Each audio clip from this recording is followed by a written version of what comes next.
Hello and welcome. The aim of these rapid response briefings is to bring together as rapidly as possible climate and energy researchers to unpack issues in the context of sort of current debates and, most importantly, the potential gaps that we're seeing in those debates. So we want these briefings to provide a relatively informal setting to hear what experts think we should be and need to be discussing right now, and for us to ask a broad range of questions.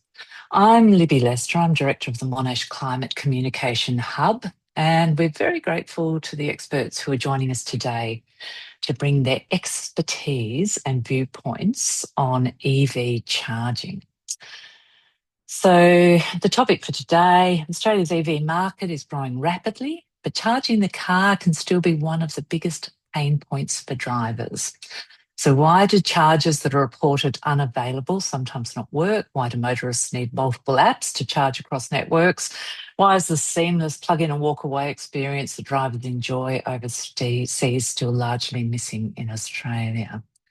So as government and industry invest billions in charging infrastructure, these are challenges that will shape consumer confidence, EV uptake, and the future of electrified transport and the energy transition. So today we're joined by Oliver Hill, who is Program Leader for Electric Vehicles and Victoria Node Leader at the Race for 2030, CRC, which is Australia's leading cooperative research centre for consumer-centred energy transitions. Oliver manages a research portfolio spanning vehicle-to-grid, EV adoption, and the integration of transport and energy systems. We've got Nick Wodzinski, who's a Senior Product Manager, EVs with Amber Electric. He works on electric vehicle products that support Australia's clean energy shift and delivers user-focused solutions for complex changing industries. Over the past decade, Nick has shaped digital products across construction, energy and enterprise, SaaS. Sam Johnson is an experienced professional in state government, EV charging infrastructure and sustainable transport. Sam has worked for the Victorian government for the past 10 years, 5 of those in the early stages of Australia's EV journey. He's currently taking a break with his young family and will soon be jumping back into an exciting new EV-related role. And no pun intended, although fully intended, fully recharged for the rapidly accelerating EV transition. As usual, we've asked each of you, the speakers, to provide a brief introduction that includes anything more you think we should know about you and a few points on what you think we should be talking about in terms of public and policy debate. And then we'll head straight into questions. We'll provide full contact details on a slide at the end. So those joining us online now or later can follow up directly with any of the panel members. So, Ollie, straight over to you. So just wanted to start, I guess I'm going to just give a bigger picture framing on the scheme of things. So I've been working on the topic of EV research, as Libby said, for a while now, leading a research program at the Race for 2030 CRC, that's Reliable for Clean Energy CRC. Also spend quite a lot of time on the topic of vehicle to grid, which some may have heard come up occasionally. Really the lens I want to bring to this conversation, and hope we get some questions on it, is just that the transition to electrification transport is happening on a fundamentally very different timeline to anything that we encountered when we were looking at petrol fueling infrastructure. So that network was laid down roughly over a century. Some of it was publicly funded, some of it was semi-public funded. It was all done in a way in where governments kind of built the roads, standardized fuel models, and it was all done over a very long period of time. What we're doing right now is having to compress that into a much, much smaller period. So yes, there's still vehicles. Yes, they still move on wheels, but fundamentally everything else in terms of how we recharge and refuel them is changing. That requires a lot of work as well. It's a very different environment now. Back then, everything was really underwritten by a lot of direct public infrastructure investment. Right now, we don't see that so much. A lot of what is being designed right now is very market-led, which means that there is not so much public coordination in the actual infrastructure standards themselves. Now, this isn't inherently a bad thing. Market-led evolutions of these transitions can be very effective, and we've seen that in lots of places around the globe. but it does mean that it requires some coordination. And if you want a minimum guarantee of service or a minimum level of service for people, there needs to be some interventions at some point. So it's a really important time to discuss this, to figure out exactly where the intervention points are and why they matter, and to really just start having, I think, a mature conversation around, well, what do we want our future transport networks to look like? Because this is a lot of detailed, like very, very heavily detailed technical work that happens in the background. And Australia is quite fresh to it on the global scale. So how do we do the detailed work, but also make it visible to consumers so that they know, what are they going to get out of one pathway versus another the government ends up taking. We know we want people to have an easy experience. We know they want it to be seamless. We know it want to be minimal friction. All those things are nothing to do with necessarily EV charging infrastructure or petrol EV charging infrastructure. It's human behavior. So how do we look at the behavior that we want to encourage in the future around EV charging? How do we look at the experience that we want people to have? And how do we help design a system that is going to be predominantly led by private investment markets, but with, I guess, a guiding hand of standards and requirements that give the best outcome for everyone, regardless of income level, regardless of what you drive now versus the future.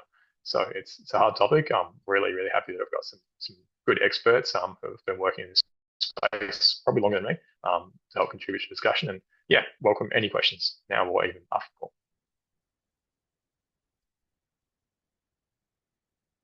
Terrific. Thanks, Ollie. So, Nick. Yeah, thanks, Libby. Hi, everyone. My name is Nick Wadzinski. I'm a product manager for EV charging at Amber, and in a previous role worked as the head of product for ChargeFox, which is Australia's largest EV charging network. What I'm hoping to bring to the conversation today is mainly based on my background working at ChargeFox on the rollout of public charging infrastructure, the customer experience of using that infrastructure, as well as the experience that fleets and other businesses have in electrifying their fleet and their use of this infrastructure. So there's a consumer end, and there's also a sort of business and fleet angle there. Most notably, my experience at ChargeFox was working on coming up with and implementing Australia's first e-roaming agreements, which are the sort of the technical underpinnings of the way that one charge point operator's network can appear and be used in another one's app, which ChargeFox have been rolling out with NRMA and BP Pulse and other networks like that over the last few years. As a product manager, I guess my job is to understand the end customer and make sure that the experience that they're having is a one that's building trust and delivering them value. And I think in a time where we've got a lot of great innovation in technology and a lot of interesting policy conversations, my angle is we really want to make sure the thing we're actually delivering at the end of the day to the consumer is helping build trust in the energy transition with EVs and not decaying it. And I'm hoping to also be able to share some of my experiences with how certain technology and end customer support decisions are made at CPOs and EMSPs from my time at ChargeFox, and also going through the negotiations with these other charge networks that now decide to host their networks via the ChargeFox app, either directly with them or through the e-roaming technology that's being rolled out in Australia over the last few years. I think there's a lot of reasons why maybe some obvious things aren't done at the level that commentators or observers may want. And so hopefully I can give a bit of an inside scoop there as to the thinking behind why certain technologies or solutions are rolled out more widely or why they aren't. Thanks. All right. Thanks, Nick. And Sam. Thank you, Libby. So Sam Johnson, I was formerly Manager for Sustainable Transport at Deaker in Victoria. We've come a long way, in only sort of 5 years. If you go back 5-6 years, EVs were going to ruin the weekend. And in 2021, Victoria released the $100 million zero emissions vehicle roadmap, and that had Australia's first subsidy program. But at that point in time, EV sales were just 1.8%. It was Victorian figures. And I think for June this year, up to 26%. So it's come up phenomenally in that time.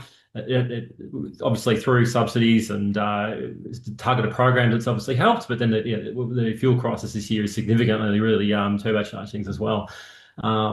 And then through that process of delivering targeted programs for subsidies directly for vehicles and charging, we learned a lot in that time. So we followed that up with an EV charging regulatory statement, which came out in April this year, which really sets up now for my former team, the Victorian government, to focus in on some of the regulatory challenges that are there. So I really want to talk about some of the regulatory government issues because I've been at the table there. I was there when the National EV Strategy first kicked off in 2022 as well. So we can talk to that, give a bit of context and zooming out a bit.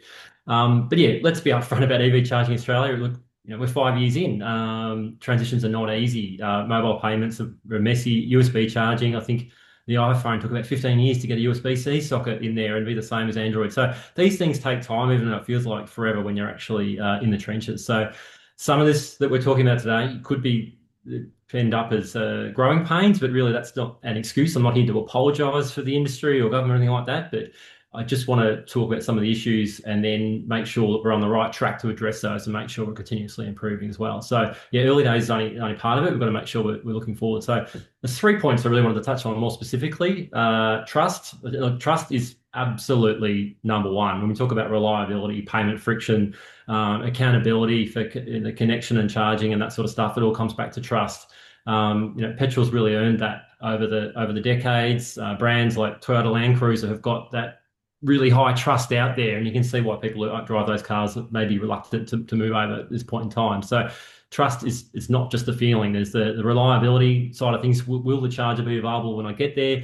Does the uptime that I've been told about really reflect my experience there? Do I connect the first time or do I connect the third time? It can be a bit frustrating sometimes. Will I be charged the right amount? Sometimes a bit unclear. I don't think it's necessarily obvious. Yes, on the app it might say a certain price, but I don't think it's very easy to sort of globally look at all prices at the same time. It can make a bit of a challenge. And then the accountability is a bit unclear and a bit untransparent. I think the EV charging space sort of falls through a few regulatory gaps, and I'll talk about regulatory gaps in a minute when things don't necessarily go smoothly. Point two I wanted to bring up was fragmentation. Look, it's obviously normal at this stage. Businesses are growing. They're all testing their business models. They're all innovating. That's absolutely fantastic. It's great for early adopters. Early adopters love to sort of explore that and find problems and solutions and things like that. But as we move into early majority, they're a lot less tolerant of that sort of fragmentation and different approaches to things as well. So we need to sort of start coalescing around the preferred ways of doing things. And we're already sort of starting to see that, I think, with some of the charge point operators starting to align or have cross payments and things like that. So so that's what I want to talk about with that one. And then ownership, finally. What I mean by that with ownership is ownership of the problems and the solutions. And this is sort of where the regulatory piece comes in. There's the vertical challenge. You've got local government, you've got state government, you've got Commonwealth government, all got different levers to pull, and trying to get them to align and work together at the same time can be a challenge. Federation has got its challenges. We still don't have a standardised standard around the rail infrastructure. 100 and something, 150 years on from when it sort of started the first rollout. So it's an eternal issue. Even horizontal, even just working myself within the Victorian government. It's sometimes difficult to get other departments, other ministries on board with things, necessarily when you want them to or need to. So while some things might appear piecemeal, there might be very good reasons for certain policies being pushed today ahead of others and whatnot. But ideally, you'd bring a lot along together for the right. And then finally, internationally, that's the other fragmentation too, is that Australia is a very small market. So we are a technology taker, but also a technical standard taker. So you've got China innovating and bringing out all this new technology. You've got the European market coming with all these new regulations. You've got the US market retreating, but then they were able to coalesce around the North American charging standard. So there's all these different things going on, but ultimately we are a taker of those and we have to respond to those. So to wrap those up, I think this really is pointing to the need for a national EV charging roadmap, which different corners of the industry have been asking for a while. It really would consolidate, bring together a lot of the challenges, would set some standards, opportunities, targets, outcomes, and those sorts of things, identify who the best players are. It's not going to be straightforward, as I touched on. There's all those different fragmentations of government. Those are not going to be resolved easily, but having it in one place will certainly set us up for the future. And hopefully that helps provide a bit of context where I'm coming from. Thanks, Sam. Has anyone got any questions at this point? Just raise your hand, red hand if you do.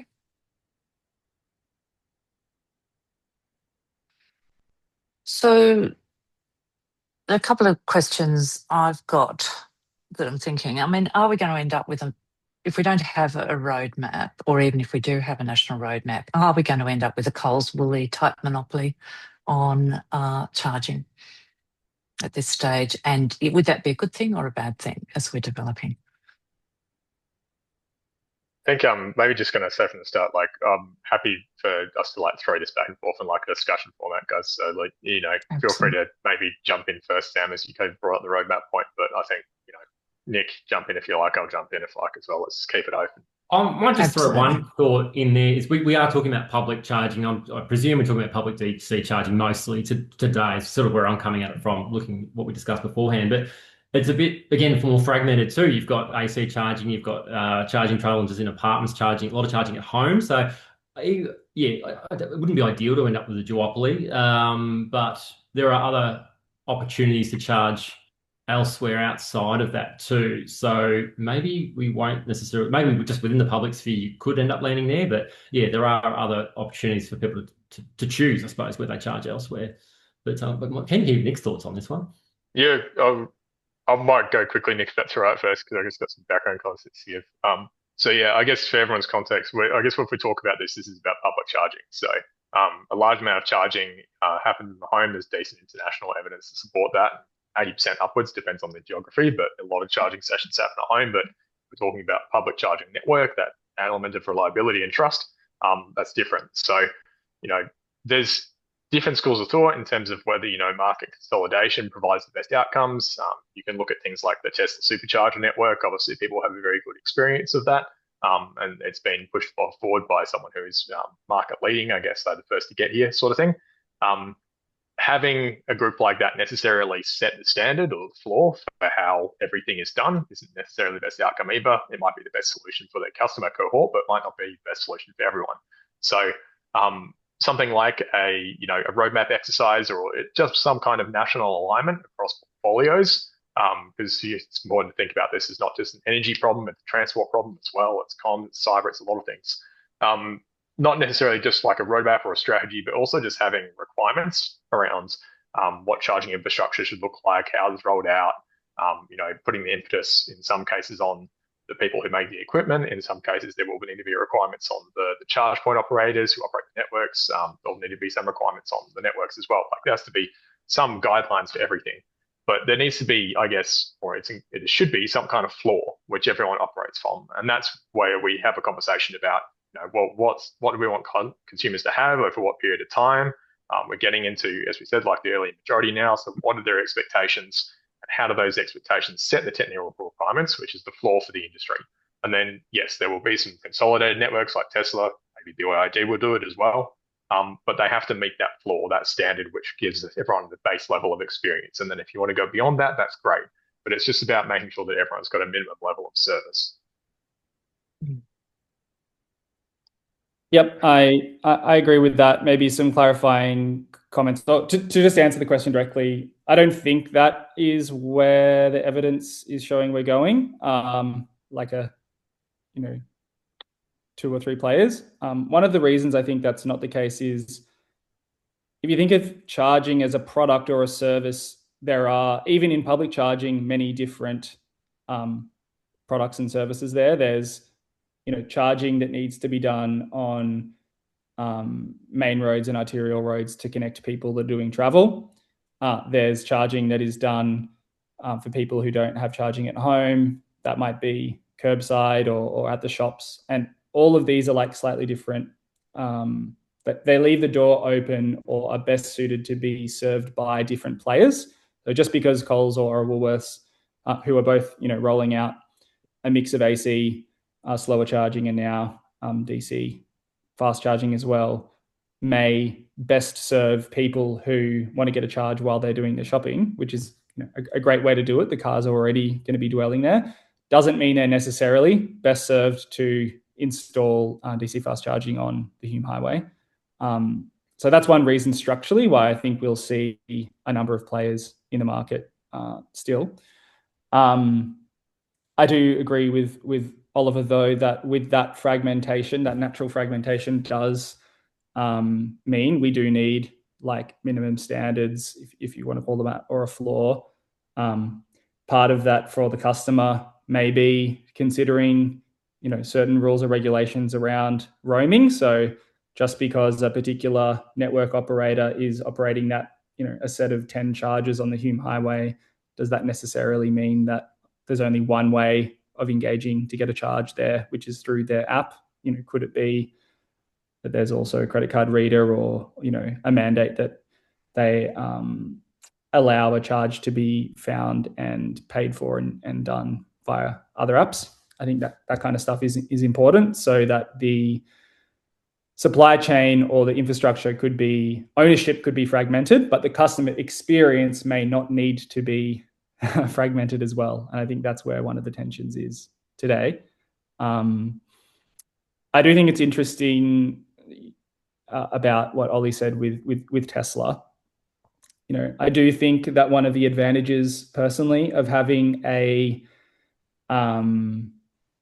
large brand like Tesla, whether it's an EV manufacturer or another large brand like a Coles and Woolworths, is they've got a lot to lose reputationally from getting it wrong. And I think actually that's quite a powerful incentive. I think there are, very small networks or single site sites around Australia that have taken grant funding in the past, opportunistically maybe, and maybe, I just don't think that they're necessarily best placed to operate, maintain, upgrade site equipment for the best customer experience. And so, I do think it makes sense for there to be some consolidation in general, and I think that could actually lead to better outcomes. But, as Sam said at the start, we're sort of learning that as we go. So there's a question from Jennifer in the chat. We saw the Federal Chamber of Automotive Industries raise an issue with the release of its latest new vehicle figures. Does Australia have enough public chargers to support the current faster uptake of electric cars? If it's okay, I'll give some context to that, and then I think Sam would be well placed to talk to it a bit as well, maybe from a Victorian experience. Just on that point, I guess, around enough public chargers to support EV uptake. So I guess for those who don't know the background, it's important to kind of think about what that means exactly. So you'll see different figures from either like the International Energy Agency or other comparators around, this many EV chargers versus this many vehicles. You'll see different numbers there, people frame it different ways. It's not always the best tool to really get the right answer. It's a common metric used globally when people are trying to think about, do we have enough EV charging? It really, really depends on geography. So there's different types of charging, as people have already said. Some is more AC charging, typically done at a slower rate. Some is more DC fast charging. As an example, I think in South Korea, it's something like 11 EVs to one charger. It's incredibly a high rate of EV chargers to EVs. But there's a difference in that it's obviously geographically, the way that the cities are developed is entirely different to a place like Australia. They've got a really large predominance of AC charging there, which is also typically cheaper than DC charging. And then again, if you look at other geographies, it will be different again. So some of the more useful comparators isn't so much looking at the actual ratio itself, but trying to look at some similarities in terms of how charging has been funded, maybe geographies and so on. So some of the better ones to compare to might be looking at New Zealand or Canada. Occasionally even the UK is good to look at, just because they have a similar model in terms of Australia, in terms of how they operate as a government, in terms of the investment. But really, at the end of the day, it's probably more important to look at things on a more or less like a state-by-state basis rather than a national approach, because Australia has very, very different levels of EV uptake between the states. ACT is incredibly further ahead than Northern Territory, for example. Looking at it at a national level really doesn't do anyone any favors. So it's more important to look at the type of EV charging infrastructure and whether it's suitable for the types of customers that are in those jurisdictions. That's why you get things like curbside popping up as a very lively topic of debate in New South Wales, because you have a lot of older housing there, the streets where there's not a lot of available parking, standalone parking for people. So it's come up as an important topic there. In WA, for example, from WA, curbside charging would be effectively pointless. Most of the power lines are underground and there's none of that housing there. So everyone's basically got garages. So it depends on your context. And that's probably the more important thing to take to it. Do we have enough public charging? I mean, overall, I'd say it's probably better just to look at that as just a guesstimate question. I'd say, yeah, you've just had 20 to 25% of your vehicle sales in some states be EVs. So you're probably going to need more charging. It works that way. But yeah, I think we just need to keep carrying forward, getting the best products out there available to the right type of EV drivers. But Sam would appreciate, how you guys think about this in VitGov from like a state perspective in terms of how you balance that new vehicle sales, like public charging investment sort of question. Yeah, absolutely. I think the 3 points I'll make, Ren, is this one's the perception, the other one's the metric, and the other one's sort of the culture. And I'll go through those back to front, but we often use the term internally. It was like, what is the culture of charging in Australia? Do we want that gas and go type approach that we do currently with petrol, or will we adapt and try and maximize our solar more? That has a big impact on what types of charger and where you put them.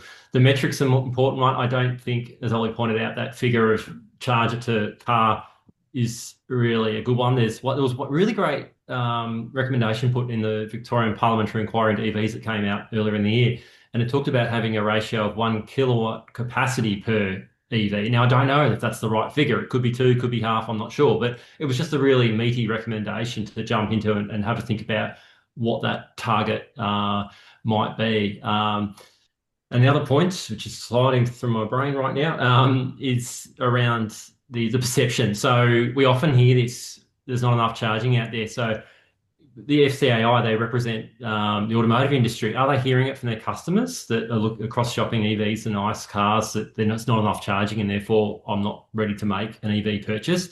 Once you buy an EV, you realize there's charging everywhere, but you don't really notice it because you don't have the big boards on the side of the road like you do with petrol, and often the mapping on the car tells you where to go. So it might be a problem. There might be a shortage, or it might be just a perception thing. The perception is reality. So we still need to address it as an industry, even if it is only a perception. But some great work that Andrew Simpson from Verdant Vision did earlier late last year, looked at, if you look at the actual how often the chargers are used, which Nick can speak to, there's still a lot of capacity out there. Now that's might be getting eaten into now that the sales have really picked up, and also acknowledging that the long lead times of getting chargers rolled out in Australia, it can be anywhere up to 2 years from the moment you think, oh, I need to charge it, to getting it actually connected, energized, and the first customer plugging in for a variety of reasons. And we've heard a lot about issues with the networks and connections and things like that. So maybe it's okay right now, but with a huge uptick coming in sales, we're going to fall short very soon, potentially. I don't know the answer. I might throw to Nick because you know a bit uptime and.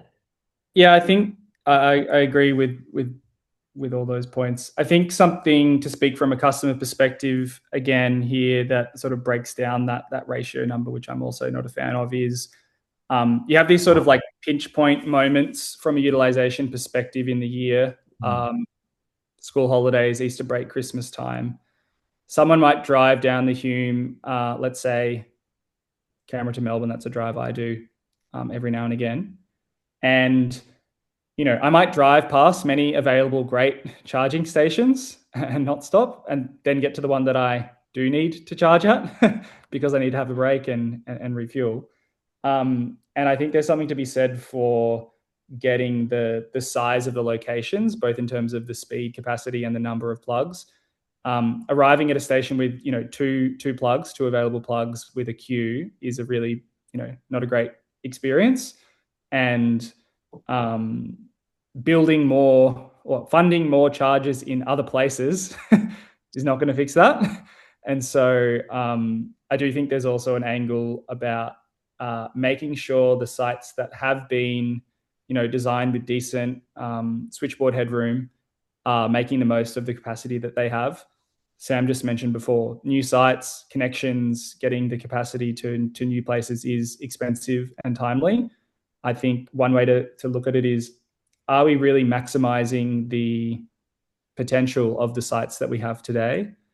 There's also a technology part to that. I think sites can deliver a better customer experience when they have a satellite style design. So one large power cabinet with multiple satellite plugs. When you've got a standalone charger with its own power unit say at a site with 200 kilowatts of capacity, if each head can only get 50 at maximum because of the hardware that has been chosen to be put in the ground, and I get there alone at 11 p.m. and my car can take 200 kilowatts, but I can only get 50, what a waste. You want to get me moving quickly and give me the maximum charge in my car if it can take it. And the satellite design that some of the charging manufacturers are now offering, I think, can also help out there. So yeah, it's not just about new sites. I think there's also something to be said for making sure current sites are delivering and optimized for customer experience. And if a customer has a great experience because of those things, then maybe they don't feel like or perceive there to be such a big issue. So yeah, it's not just about putting more new stuff in the ground for me. I think there's a way to change perception with the stuff we have in the ground and making the product better. And I want to just add one more point, Libby, if that's okay, quickly. Yeah, go. And it's just actually it's a thought exercise for the people who are listening in on the call. So just like take a second and think about if you think about government departments in Australia, who do you think actually runs everything from an EV charging perspective? Just like think of the first thing that comes into your head, like which department would that be? So hopefully you've got something idea in your head right now, but it's not necessarily the thing you think. So like, yes, energy is a component of it. Transport's a component of it too. They're separate government departments, federally and state level. There's also elements of cybersecurity comms comes into it too. And then there's all other bodies in government as well that also have a role in it. So it's incredibly set across a lot of departments, and it gets really tricky. Another factor of this is like, we just spoke about like, when you get seasonal differences in terms of EV charging use. So like holiday peak, for example, it's a similar thing in energy networks. So where you build out an energy network, you do it based on maximum demand, not just like an average use sort of thing. So we build all of our energy system on maximum demand. Now that might not be the best way to do things from an EV charging perspective, but it does give you an idea that you can't just do it based on the average use. But then also from a charging infrastructure perspective, they're not governed by the energy sector. So our energy networks have requirements in terms of like reliability, uptime, which is put on our distribution energy networks by the energy department, more or less. The same thing isn't put in place for charging services. So a public charging service doesn't have that kind of requirement put on it by the energy sector. It's a separate body of regulation. So what I'm getting at with all of this is that, like, yeah, I think we said at the start, Sam, like 5 years, we're evolving here. But it's important to look sometimes at the broader context and be like, wow, this is actually, it's a complicated topic. It's a complicated picture. And the way that we're functionally set up in Australia isn't just a ready-made kind of like, you guys go and sort it as one department or one minister or anything like that. It goes across a lot of areas, which is why sometimes there's friction on the right approach to take. And just as we move on to other questions, I'd also add there that, community planning and social planning is a very important part of this, because in my experience in regional Australia, some of the earliest chargers appeared outside casinos and pokie clubs. So you've got a driving of patterns of behaviour that are going to go on here. So we can't divorce charging from those issues. Anyway, on to Rowan's questions next. I think one of the largest opportunities is with apartment strata units, etc. Almost a third of Aussies live in flat unit apartment, etc., and yet the heavy bulk of these are not capable of having or have little capability to recharge EVs. And they've also got body corporates with some disagreements going on, I'd add. This means that a large bulk of Aussies, particularly those potentially on lower incomes and renters, have less ability to participate in the transition. What's the solution? And also, how does government best support the intro and adoption of V2G? What a perfect case for fragmentation of government. This is one we constantly came up across against in Victorian government. But my team just released, this is just after I left actually, just released a guideline for navigating owners corporations and getting charging rolled out in apartments. And it really includes some great examples for different, the buildings vary so much. It includes some great examples that can be worked through as well. So that's available on the DECA website and is being developed with the peak bodies around owners corporations, apartment owners and those sorts of things. So that's a great resource. But yeah, certainly this is a massive challenge. We've also dealing, very old buildings, very old wiring. There are solutions around battery-backed charging and load management and those sorts of things. But sometimes just the connection at the street level presents challenges as well. And then there's whole other issues around owners corporations just getting out of the way, and approving these things, or concerns around fires and whatnot. So I think there's a lot of opportunity to sort of neuter some of the misinformation, particularly in this space, and that's what that document that my team released recently was trying to address. But yeah, I think it could do with a bit more leadership. But yeah, we were in the energy area, and it really touches on a building/planning area. They're doing their best too, but yeah, all ministries have got different drivers as well. Thanks, Nick. Ollie, do you want to add anything there? Nick, do you want to go first, or? You go. I mean, I was just going to bring it back to like the policy point for a second. Housing is an interesting one in that some may have seen that there's been a bit of push back and forth around at a national level around what we require new builds in terms of like basically again, like it's talking about minimal standards requirements that we want to put in our infrastructure, our buildings, our charging, it all connects. So putting some kind of freeze on those requirements, whether it's for energy efficiency, whether it's for the electrical connection, does limit what we can install and what we can do. And it's a massive, massive job. Like, it really shouldn't be understated how big a job it is to actually try and put EV charging infrastructure in old buildings. There's some projects which are going on at the moment. Arena's funding a couple with different levels of smart charging plugs being offered by a couple of providers out there, where they're trying to retrofit them into various apartment blocks. They get managed in different ways so that they can manage it on an individual kind of like unit dwellers level. You can pay separately, charge separately. It all gets kind of like sorted out in strata. I mean, anyone who's involved in strata knows it's a headache at the best of times. So there's people trying to work on it.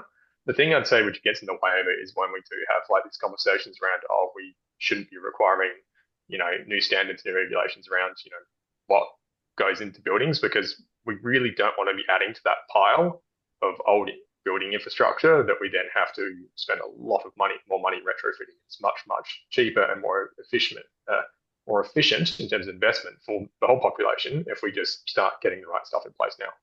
And that can be done by setting up charging backbones in apartments. You don't have to put all the chargers in right away. It's just getting the right electrical kit in at the start. But yeah, it's definitely a massive area that probably needs more of a look in. As I think Rowan's pointed out, it's like almost a third of Aussies live in an apartment unit flat. The other thing I'll say to it is that it's an interesting thing from a social equity perspective when you think about an EV transition, because there's a lot more secondhand cars coming on the market now and starting to get there. But in terms of the charging infrastructure itself, there's still not a lot of good requirements in place on the charging infrastructure, which gets imported into the country. So you would have seen conversations back and forth around the trouble with charging kit, which is used in e-mobility devices like scooters and that sort of thing. Some of the reasons behind that is precisely because there isn't very strong requirements on the sort of stuff that comes into the country. And we really don't want that sort of thing to happen for EV charging. I'm not saying it's going to be fires and explosions. Like, it's in a much greater level of rigor with vehicles than it is to e-mobility devices like the scooters and so on. But just the perception of that in strata and apartments has been enough to scare off a lot of people. So the way we can really combat that is just by setting really baseline requirements around the sort of stuff which gets bought and sold for all consumers, regardless of income level, right from the get-go. My personal opinion is that most of the chargers, like any charger that should be sold, should have some level of functionality that allows it to be scheduled, managed remotely. It shouldn't just be you turn it on and it charges when you turn it on and it turns off when you turn it off yourself. It's an incredibly inefficient way to do things, and it basically just locks somebody into using that product for a really long time and wastes a lot of money for them in terms of the electricity that they spend to charge their car. So I think that's something which can be put in place. At the moment, we don't regulate any of it all, just to be clear on that. So we don't have any of those requirements. There's minimum guidelines that get offered at a national and a state level, but nothing is actually required in terms of the kit that comes in. And Nick, did you have anything you want to respond to on that one? I think that's pretty comprehensive on the strata and apartments. There was a second part of the question on vehicle to grid, which is probably its own topic. from Rowan there. How does government best support the introduction and adoption of V2G? I mean, we're working on that at Amber from a retailer angle and consumer angle. Maybe to put just one thought out there around that, I think one of the challenges from a technology point of view, without like interoperability of the communications required to communicate between a third-party service like your retailer or automation layer and the car, if we have to write custom integrations for every single combination of charger and car, that is going to slow down the acceleration of this technology and the adoption and the commercialization of it and making it available. So, there's some interoperability stuff there that we need to get right. The ISO standard -20 version for communication with the car and charger to do discharging exists. I think from a policy perspective, it's great to have a standard there, but we need to, have a way of enforcing it at a level that means the customer experience is actually received. We sort of have, the case study in public charging about OCPP to look back and reflect on there, where there is a standard, I suppose, with OCPP 1.6J.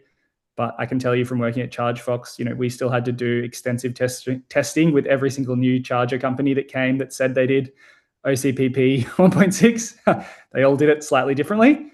And, I think practically speaking, there was like 90% or 80% interoperability there, but a lot of effort had to go into managing all of these custom integrations in order to provide a great experience to the end customer. And so I'll give a quick plug, pardon the pun on this as well. And that, like, I think absolutely on what Nick's saying on interoperability, the thing which is tricky at the end of the day is like the interoperability of things, like having these communication standards, like having all this kit work.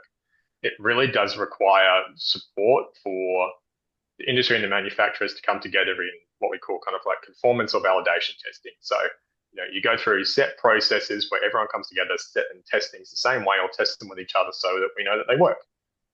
It's a really established process overseas, happens in Europe, happens in America, happens in parts of Asia. We don't do any of it here. We don't have a certified national laboratory for this type of equipment in the country. Closest one is in Korea, so it's a bit far away. And the type of products that get certified overseas in Europe or in the States might not be the same products that we bring into the country in Australia here. The tricky part of all this is that there isn't much investment. So this isn't something which you stand up as like an immensely profitable business and say, I'm going to do all this testing of this equipment and make a lot of money. It doesn't run that much. You don't run a profit on this sort of stuff. You do it because you want the industry to work. So ultimately it comes down to an argument on whether we want to invest in it as a public and make sure all of our equipment and everything works, efficiently and interoperably, or do we just hope that it gets sorted out by letting people have random bits and pieces come into the country? You probably guess from my intonation which way I'm leaning, but there is definitely a need for more attention on this as a topic, because if we just keep assuming that everything's going to come here and work, it really does not. So, okay, so we'll go to Fani's question. If we compare current EV charger availability with the expansive network of petrol stations, where most people live within 10 minutes distance to a fuel pump in urban areas, I presume curbside or pole-mounted chargers in every street would be the way. Any thoughts? I could talk about this one for hours. It's been on my desk for particularly the last 18 months. Well, you got a few minutes, Sam. Yeah, no, being facetious there. So I think, yeah, absolutely, in particularly higher density inner city areas, and even some regional cities too, quite high density as well. There's opportunity for curbside chargers where people don't have off-street parking. I think one of the big issues that gets missed in the public discourse is who owns and operates those chargers that are on the poles there. So at the moment, the distribution networks are making a play to get involved in that space, where traditionally they just operate the poles and wires. That sets up a question, I suppose, should they be allowed to enter into that market? They've been asking for ring fencing waivers to allow them to do so. Is that something we want them to do? I think some of the ambition from one of the distribution networks that they put forward late 2024 4 it would be, has been, the ambition's been walked back a bit from, I think, from the initial approach. But yeah, there's questions of, do we want to be putting these assets on the regulated asset base, and is everybody paying for it?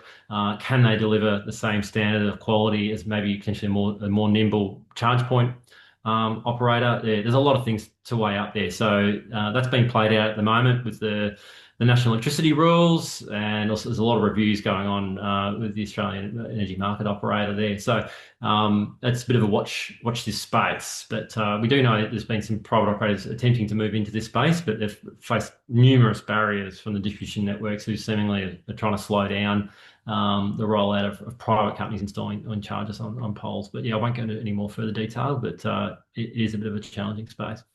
Can I might put that across to Nick and Ollie, but I'd also throw in, some of the biggest brawls that ever happen in Australia happen over parking, and, somebody parking in outside somebody else's house.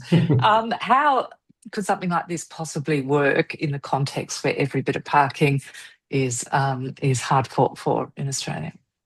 Particularly in inner city areas. I might just add, I think some people already feel like they have ownership over a spot that's outside their home, let alone when they've got an EV and the charger at the front. And particularly there's an example where people put private charging across the curb. This is with council approval, but yeah, it's fraught with danger. So you need to make sure the charging companies are working with the councils to make sure there's painted spaces and signs and things like that. But I'll throw it to the other team, so I could talk about this one for hours. Ollie and Nick? Oh, you go first, Nick. I mean, I do think that this like curbside or street side parking is important, but my feeling is that we need like lots of different solutions. There's not just going to be one thing that sort of solves it. Like a way to think about this, and the way I think about this is like, if you think about all the hours in a week, and you think about a typical passenger vehicle EV and how much it drives, and therefore how much it needs to charge. Probably needs to charge for 6 hours at 7 kilowatts, which is like the relatively low speed. 6 hours out of about 170 hours in a week. And so trying to really first principles this, like think about where that car is dwelling over that 168 hours, and where's the best opportunity for it to spend 6 or 7 of those hours charging. Now, for some people that may be like parallel parked against the street outside their home where there's not, driveways and off-street parking. But there is lots of other opportunities where cars dwell that may be easier to roll things out. I mentioned the shopping centre charging before with Coles and Woolworths. I think that, just to use that example, like there's many advantages to that, in the sense that, there's a space that's dedicated for car parking. It's like relatively easily controlled and engineered by the shopping centre. They can control and upgrade switchboards. They can make a lot of flexible decisions about making those spots accessible, painted, certain, door swing space, close to exits and entrances, and so on. And so in an environment of a lot of control, like a shopping centre car park, I think a really great charging experience could be made available. And if it's fast enough, I said that 6 hours is 7 kilowatts, but if it's fast enough, maybe someone driving a typical amount of kilometers can get all the charge they need in half of that, or a third of that, 2 to 3 hours. So I don't want to oversimplify that if we just get one type of charging product right, like curbside, that everything will be fixed. And yeah, I just think it's interesting to think about where are the cars already dwelling, and where are the easiest opportunities to put charging where they're dwelling. And maybe sometimes that is curbside, but there are a lot of challenges, as Libby mentioned. Even with dedicated bays, there's nothing to necessarily stop someone from parking there if it is just a parking spot. And so, yeah, there's always challenges. And Nick, not only just where, but when. Ideally, you want this car charging during the middle of the day. So workplace charging is really the other opportunity there. Yep. Yeah, if you've got if you've got a sort of suburban, even small scale car park at a workplace, especially in like light industrial areas that have great grid connections, I think that's a great advantage. Well, you could see it certainly giving certain employers and businesses, like your dentist, an advantage if you can plug in while you're having your fillings, etc. Just to add one more thing, one of the ones that gets mentioned on socials every now and again, which I like the sound of, I haven't looked into deeply, is like park and ride at train stations. So where you've already got a pretty established pattern of people traveling to the node, getting on a train in the middle of the day and then leaving their car, getting on the train and then leaving their car during the middle of the day, like Sam's talking about. I think there's some interesting opportunities there with the train transport. And you can even slow the charging right down to almost the PowerPoint size charger then, because you go on for presumably 10 hours a day while you go to the city. And yes. Yeah, I was roll out too. Yeah, I wanted to add maybe like a slightly different take on this because I think that Nick and Sam have covered most of what I was thinking really well. But what I think is important to look at with this particular question is just like how much attention it's getting in the overall conversation versus the customers that it's actually impacting. So if we think about this whole curbside thing, so we're talking about, a third of Aussies, let's say, potentially live in a flat unit apartment. Then within that, you're looking at the ones that don't have access to off-street parking. So that's actually quite a small amount of people.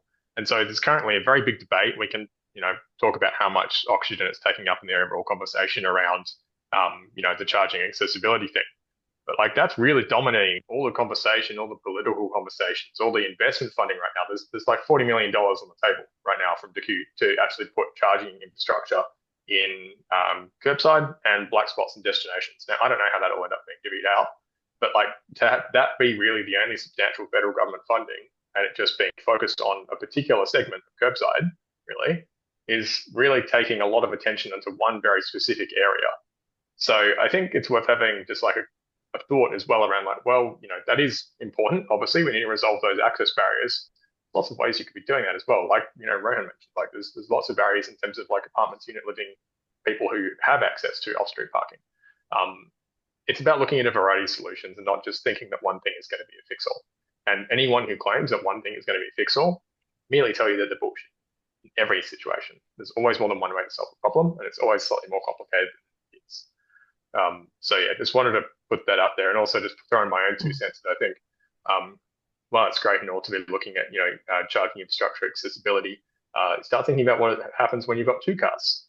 Average car ownership in Australia is, I think, 1.x2 vehicles, depending on your state. So if you think it's hard now, what the heck are we going to do when there's 2 cars per unit or per house? Just think about that in terms of having one driveway. You're going to swap your car between people. Like it starts getting complicated. So the point is that we need to start having more mature discussions around like, well, what are the real problems that people are going to be encountering? How do we do it in a way which we're not pissing people off? We're not going to have 6-hour curbside charging bays just for EV drivers. It's going to be 2 hours or something, in these sort of areas because those are the existing parking restrictions. So keep having the conversation, keep testing the topic. Don't always believe the first thing. Well, it's also, I think, coming back to the first point you made, Ollie, that this is such a major infrastructure shift, one of the biggest that we've, had to experience. Is there the opportunity with these sorts of massive shifts to make humans behave better? So, how can you drive human behaviour in such a way that it helps people take turns better at charging stations, for example? That, we start to think about those questions about parking spaces and how many cars we own, how many places we park them, et cetera, et cetera. I mean, is that something that is being considered through this rollout? Yeah, so it's changing the topic a little bit, but absolutely you have to think about like multimodal transport as well. So like this conversation is obviously very focused on EV charging and EV charging infrastructure, but like there's a huge opportunity here to think about different models of moving people from one place to another. Maybe you don't need as many cars, maybe you don't need as many parking spaces on the street. Maybe we can make better use of our urban environments. Like there's a lot to think about there. That also does not get enough attention. The multi-modality thing is a question which comes up in most state government policies, I feel, Sam, a lot of federal ones, people talk about modal shift and all that sort of thing. But when you look at the actual like translation to dollars spent, actual like outcomes, I always have an issue with this, and then it comes up in all the talking points, but I never really see what happens. So we've got one last question there from Thani, which we just probably have a couple of minutes to look at. As a recent EV charger operator in an urban Melbourne, we're learning more about first plug success rate, which is the metric that tells us I think it's mostly of time. just about, will the charging experience ever be as smooth as that as a petrol station? I think probably the last one. So just, is it going to work every single time, all the time? And, what does that look like? And Nick, do you want to go? Yeah, I mean, it eventually will be. I think this is a good metric, just to say that. I think it is a metric that connects the customer's expected experience to some sort of incentive, hopefully, whereas uptime is a bit fraught. That's a topic for another time. But yeah, I think this is the right part of the solution here, is making sure the metrics that are being reported against and incentivized for actually delivering customer outcomes.